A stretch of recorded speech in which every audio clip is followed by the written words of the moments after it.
Number 13 हम बीमार क्यों पड़ते हैं, इस चैप्टर के हम प्रश्न उत्तरों को आज यहाँ देखेंगे। तो अभी हम देख रहे हैं पेज नंबर 200 पे, जो पेज चैप्टर के बीच बीच में जो प्रश्न उत्तर है सबसे पहले उनको देखेंगे, फिर चैप्टर के लास्ट में जो प्रश्न है उनको देखेंगे, ठीक है। तो पहला प्रश्न है पेज नंबर 200 पे, अच्छे स्वास्थ्य की 2 आवश्यक स्थितियाँ बताइए।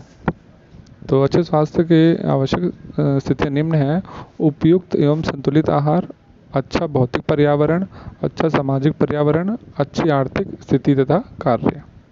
प्रश्न नंबर 2 है रोग मुक्ति की कोई 2 आवश्यक परिस्थितियाँ बताइए।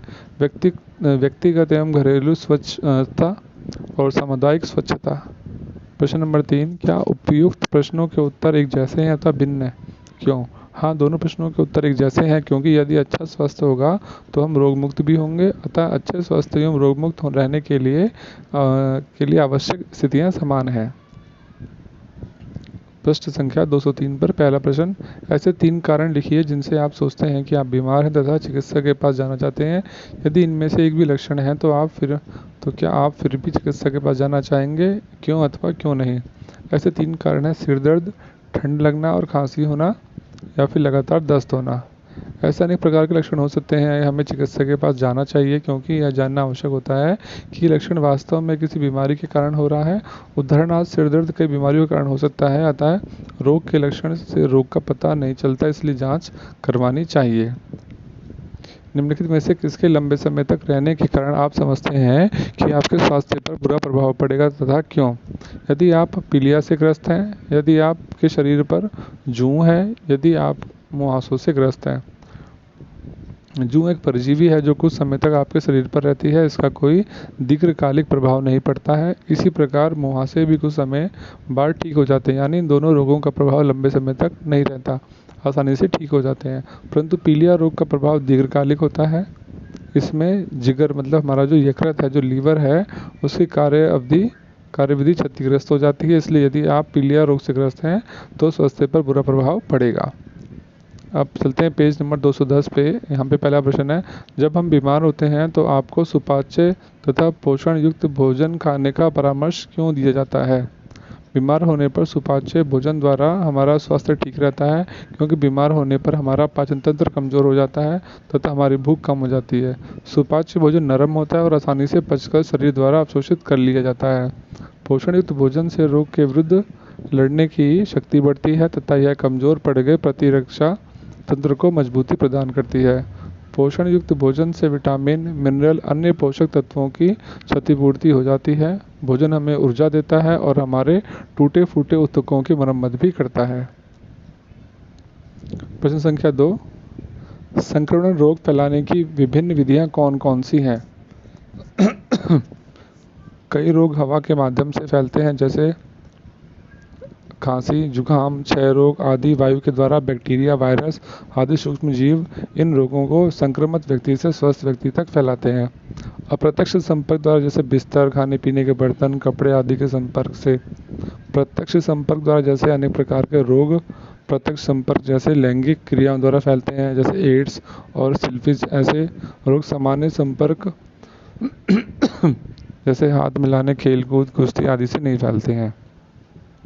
दूषित भोजन या दूषित पानी द्वारा, जैसे दूषित पानी से हैजा फैलता है, कॉलरा, टाइफाइड और हेपेटाइटिस। मच्छर या कीटी द्वारा मलेरिया और डेंगू फैलते हैं, ठीक है, जैसे कि हाल फिलहाल के समय में बरसात के मौसम के बाद जब सर्दी का मौसम चालू होता है तो इस समय डेंगू बहुत जोर से फैलता है। संक्रमित पशु द्वारा, जैसे कुत्तों, बंदरों आदि के काटने पर रेबीज फैलता है, ठीक है। अब चलते हैं अगले प्रश्न पे। संक्रमण रोगों को फैलने से रोकने के लिए आपके विद्यालय में कौन कौन सी सावधानियां आवश्यक हैं? निम्नलिखित सावधानियां रखकर संक्रामक रोगों को फैलना कम किया जा सकता है। पहला है साफ पेयजल उपलब्ध कराना। दूसरा है टिफिन खाने से पूर्व हाथ अच्छी तरह साफ करना। विद्यालय परिसर में एवं इसके आसपास सफाई का ध्यान रखना। यदि कोई बीमार हो तो उसे घर पर ही आराम करने की सलाह देना। टीके लगवाना आदि। छात्रों के विभिन्न संक्रामक रोगों के फैलने के कारणों से परिचित करवाना, जैसे कॉलरा, हेपेटाइटिस, फ्लू, एड्स आदि। विद्यालय के आसपास ठहरा हुआ जल एकत्रित नहीं होने देना। संतुलित एवं पौष्टिक आहार लेने की प्रेरणा देनी चाहिए। अगला प्रश्न है, प्रतिरक्षीकरण क्या होता है? जब हमारा शरीर किसी रोग के विरुद्ध टीकाकरण द्वारा प्रतिरक्षा प्राप्त कर लेता है तो इस प्रतिक्रिया को प्रतिरक्षीकरण कहते हैं। प्रतिरक्षा पौष्टिक आहार से भी प्राप्त की जाती है। आपके पास में स्थिति स्वास्थ्य केंद्र में टीकाकरण के कौन से कार्यक्रम उपलब्ध हैं? आपके क्षेत्र में कौन कौन सी स्वास्थ्य संबंधी मुख्य समस्या हैं? हमारे घर के पास स्वास्थ्य केंद्र में निम्नलिखित टीकाकरण कार्यक्रम उपलब्ध हैं। पोलियो, बीसीजी जन्म के तुरंत बाद, डीपीटी डिप्थीरिया कुक्कर खांसी, टेटनस के लिए 6 सप्ताह से 9 सप्ताह, बूस्टर डोज, चेचक, हेपेटाइटिस ए बी आदि 9 से 19 माह तक, H1N1 की जांच। झुग्गी झोपड़ी वाले इलाकों में आज भी पोलियो रोग के शिकार मिल जाते हैं, जो कि एक मुख्य समस्या है। इसके अलावा मलेरिया, रेबीज आदि भी एक समस्या है। अब चलते हैं हम जो इस चैप्टर के लास्ट में जो प्रश्न उत्तर दे रखे हैं उनको देखते हैं। पहला प्रश्न है, पिछले 1 वर्ष में आप कितनी बार बीमार हुए? बीमारी क्या थी? इन बीमारियों को हटाने के लिए आप अपनी दिनचर्या में क्या परिवर्तन करेंगे? दूसरा प्रश्न है, इन बीमारियों से बचने के लिए आप अपने आस पड़ोस में क्या परिवर्तन करना चाहेंगे? पिछले 1 वर्ष में मुझे 1 बार मलेरिया बुखार तथा दूसरी बार दस्त हुआ। मैंने अपने दिनचर्या में निम्नलिखित परिवर्तन किए। सोते समय मच्छरदानी का प्रयोग किया। वर्षा ऋतु में पूरी बाजू वाले कमीज और पतलून मतलब पैंट पहनना शुरू किया। पास पड़ोस में परिवर्तन, आसपास पानी जमा नहीं होने दिया। पानी की टंकी को साफ तथा ढककर रखना शुरू किया। खिड़कियों में तथा दरवाज़ों में तार की जाली लगवाई ताकि जो मच्छर हैं वो बाहर से अंदर ना सकें। दस्त से बचने के उपाय, पानी में क्लोरीन की गोलियां डालकर रोगाणु मुक्त करना, पानी गर्म करके प्रयोग करना, पानी फिल्टर करके प्रयोग करना, घर का ताज़ा बना हुआ भोजन इस्तेमाल करना, आसपास साफ सफाई का ध्यान रखना ताकि मक्खियाँ मच्छर आदि पैदा ना हो सकें। डॉक्टर, नर्स, स्वास्थ्य कर्मचारी अन्य व्यक्तियों की अपेक्षा रोगियों के संपर्क में अधिक रहते हैं। पता करो कि वे अपने आप को बीमार होने से कैसे बचाते हैं। डॉक्टर, नर्स और स्वास्थ्य कर्मचारी निम्न तरीकों से अपने आप को बीमार होने से बचाते हैं। वे रोगी को छूते समय हाथों पर दस्ताने पहनते हैं। फिनाइल आदि के द्वारा कार्यस्थल को विसंक्रमित करते हैं।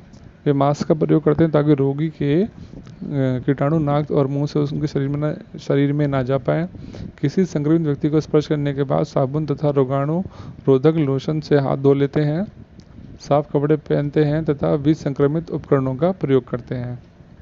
अगला प्रश्न है, अपने आस पड़ोस में एक सर्वेक्षण कीजिए तथा पता लगाइए कि सामान्यतः कौन सी 3 बीमारियां होती हैं। इन बीमारियों को फैलने से रोकने के लिए आपने अपने स्थानीय प्रशासन को 3 सुझाव दें।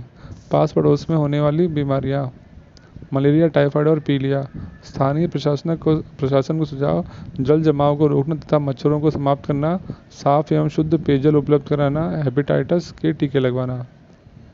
एक बच्चा अपनी बीमारी के विषय में नहीं बता पा रही है, हम कैसे पता करेंगे कि बच्चा बीमार है या उसे कौन सी बीमारी है? बीमारी के लक्षण से पता चलता है कि बच्चा बीमार है या स्वस्थ। बीमार बच्चा सामान्य से अधिक रोता है, खाना नहीं खाएगा, बेचैन रहेगा। कुछ अन्य लक्षण है, शरीर का तापमान बढ़ना, बुखार आना जैसे कि खांसी, सांस लेने में परेशानी, दस्त, उल्टी, ठंड लगना, शरीर पर दाने इत्यादि। यह बच्चा बार बार उस अंग को स्पर्श करेगा जहाँ से उसे कष्ट है, उसी तरफ झुकेगा और अकड़ेगा। निम्नलिखित किन परिस्थितियों में कोई व्यक्ति पुनः बीमार हो सकता है? क्यों? जब वह मलेरिया से ठीक हो रहा हो, जब वह मलेरिया से ठीक हो चुका है और चेचक के रोगी की सेवा कर रहा है। मलेरिया से ठीक होने के बाद 4 दिन उपवास करता है और चेचक के रोगी की सेवा कर रहा है। तो उपयुक्त विकल्पों में से सी जो तीसरा विकल्प है, में बताए गए परिस्थितियों में वह पुनः बीमार हो सकता है। कारण, बीमार होने के बाद व्यक्ति के शरीर का प्रतिरक्षा तंत्र कमजोर हो जाता है। 4 दिन उपवास के बाद शरीर का प्रतिरक्षा तंत्र और भी कमजोर हो जाएगा, जिससे चेचक जैसे बीमारी होने की संभावना अधिक हो जाएगी। अगला प्रश्न है, निम्नलिखित में से किन परिस्थितियों में आप बीमार हो सकते हैं? क्यों? जब आपकी परीक्षा का समय है, जब आप बस या रेलगाड़ी में 2 दिन तक यात्रा कर चुके हैं, जब आपका मित्र खतरा से पीड़ित है। आप परिस्थिति बी और सी में बीमार हो सकते हैं। बस या रेलगाड़ी में अनेक लोग यात्रा करते हैं। यदि कोई व्यक्ति संक्रामक बीमारी से पीड़ित होगा तो उसके संपर्क में आने से आप भी बीमार हो सकते हैं। इसका दूसरा कारण यह भी है कि यात्रा के दौरान खाने पीने में तथा सोने में भी असुविधा होती है, जिससे प्रतिरक्षा तंत्र कमजोर हो जाता है।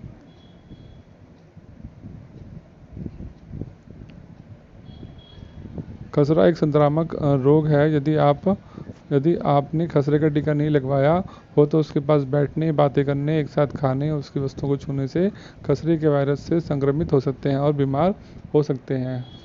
तो बच्चों ये चैप्टर यहीं पे ख़त्म हो जाता है। और अगर आपको मेरी वीडियो अच्छी लगी तो प्लीज़ वीडियो को लाइक कीजिए, शेयर कीजिए और मेरे चैनल को सब्सक्राइब कीजिए।